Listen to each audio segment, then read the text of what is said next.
देखिए बच्चों, आज हम प्रतिशत निकालना सीखेंगे। क्या सीखने वाले हैं?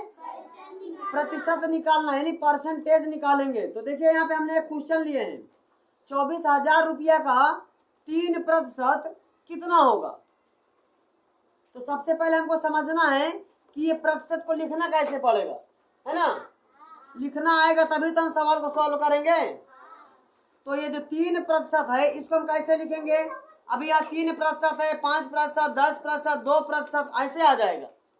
तो देखिए सबसे पहले हम प्रतिशत को समझेंगे। प्रतिशत, प्रतिशत मतलब क्या होता है? 100। क्या होता है? 100। और देखिए जब हम परसेंटेज निकालते हैं, क्या निकालते हैं?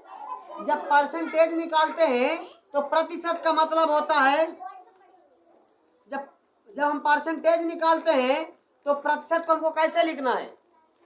प्रति का मतलब होता है एक। क्या होता है? प्रति का मतलब होता है एक, और शत का मतलब होता है 100। इस प्रकार लिखेंगे। समझ में आया? जब हम परसेंटेज निकालेंगे, प्रतिशत निकाल लेंगे, तो हमको इस प्रकार लिखना पड़ेगा। जैसे प्रतिशत मतलब, प्रतिशत का मतलब प्रति एक। क्या होता है? प्रति का मतलब होता है प्रति एक, और शत का मतलब 100। तो हम 1/100 इस प्रकार लिखेंगे। ठीक है। अब देखिए यहाँ पे 3% दिया है, प्रति 100 नहीं, यहाँ पे 3% दिया है। क्या दिया है? तो 3% को कैसे लिखेंगे बताओ? 3% को लिखेंगे 3/100। देखिए जब परसेंटेज निकालेंगे तो हमको इसी प्रकार लिखना है। समझ में आ रहा है? तो देखिए अगर 1% है तो 1/100, 3% है तो 3/100, और 5% है तो क्या लिखेंगे? 5/100। इस प्रकार लिखना पड़ेगा। बात समझ में आई? जब इस प्रकार का परसेंटेज निकालेंगे, ऐसे सवाल मिलेंगे, तो हमको इस प्रकार लिखना पड़ेगा। ये बात समझ में आ गई? तो चलिए अब सवाल को सॉल्व करते हैं। देखिए यहाँ पे ध्यान दीजिएगा, 24,000 रुपया क्या है? 24,000 रुपया का मतलब क्या होता है? गुणा। का मतलब क्या होता है? गुणा। 24,000 रुपया का 3% दिया है ना। तो बताओ 3% कैसे लिखेंगे? 3/100 बताए ना। हमको लिखना 3/100 इस प्रकार। चाहे ऐसे पूरे में लाइन कर दो, कोई दिक्कत नहीं है। ठीक है, समझ में आया है? अब इस सवाल को आराम से सॉल्व कर सकते हो। देखिए सबसे पहले हमको संख्याओं को काटना है। जितने जीरो नीचे दिख रहे हैं और जितने जीरो ऊपर दिख रहे हैं, इन जीरो को हटा देंगे। तो देखिए हटा देते हैं। एक जीरो यहाँ से हटाएंगे तो एक जीरो, एक जीरो यहाँ से तो एक जीरो, यानी काट देना। ठीक है। अब देखिए 240 बचा है और गुणा 3 बचा है ना। तो क्या करना है? 240 में 3 से गुणा कर देना है। देखिए 3 का पहाड़ा 0 में पढ़ेंगे 3 0, 3 का पहाड़ा 4 में पढ़ेंगे 3 चौक 12 की हसेल 3 2, 3 का पहाड़ा 2 बार पढ़ेंगे 3 2, 6 में 1 जोड़ेंगे कितना हो जाएगा? 7। देखिए 24,000 रुपया का 3% कितना होगा? 720 रुपया। कितना होगा? 720 रुपया। यही आंसर है। ये लिखना समझ में आया है? प्रतिशत यानी परसेंटेज लिखना समझ में आया है? तो चलिए एक सवाल और हल करते हैं। ठीक है, ध्यान से देखिएगा। देखो क्वेश्चन है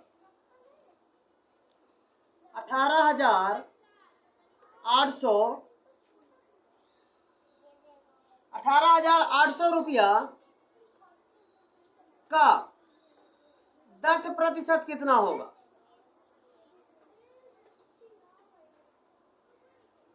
कितना होगा? ध्यान दीजिएगा यहाँ पे 18,800 रुपया का 10% कितना होगा? क्या करेंगे? सबसे पहले हम लिख लेंगे 18,800। 18,800। ठीक है, ये तो रुपया हो गया। ओके। अब देखिए का दिख रहा है, का के लिए हम क्या लगा देंगे यहाँ पे? गुणा। समझ में आ रहा है? और यहाँ पे 10% दिया, कैसे लिखना है? यहाँ पे 10/100 इस प्रकार, है ना। अब क्या करना है? जो नीचे जीरो दिख रहा है और जो ऊपर जीरो दिख रहा है उनको हटा देना, काट देना है। तो देखिए एक जीरो यहाँ से काट देंगे तो एक जीरो, एक जीरो यहाँ से काट देंगे तो एक जीरो। देखिए 1,880 रुपया क्या है? 1880 गुणे 1, तो 1880 में गुणा 1 से करेंगे तो फिर से आ जाएगा 1880, यही इसका आंसर। समझ में आया?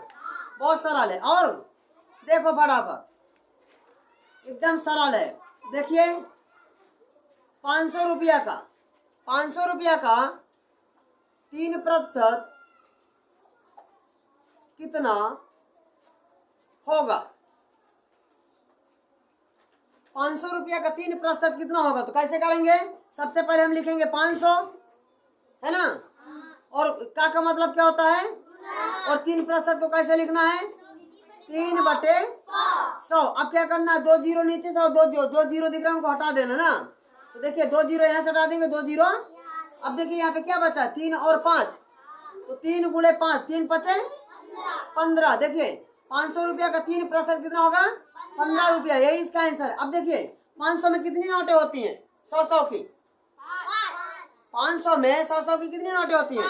5। देखिए 100, 200, 300, 400, 500। अब प्रति 100 में 3 रुपया, प्रति 100 में तो 3 रुपया इसमें, 3 रुपया इसमें, 3 रुपया इसमें, 3 रुपया इसमें, 3 रुपया, यानी प्रति 100 में 3, प्रति 100 में 3, प्रति 100 में 3, प्रति 100 में 3, प्रति 100 में 3। अब देखिए इनको हमको जोड़ लेना है।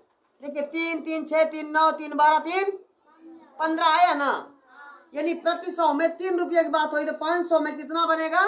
15 रुपया। समझ में आया है ना? तो चलिए ठीक है।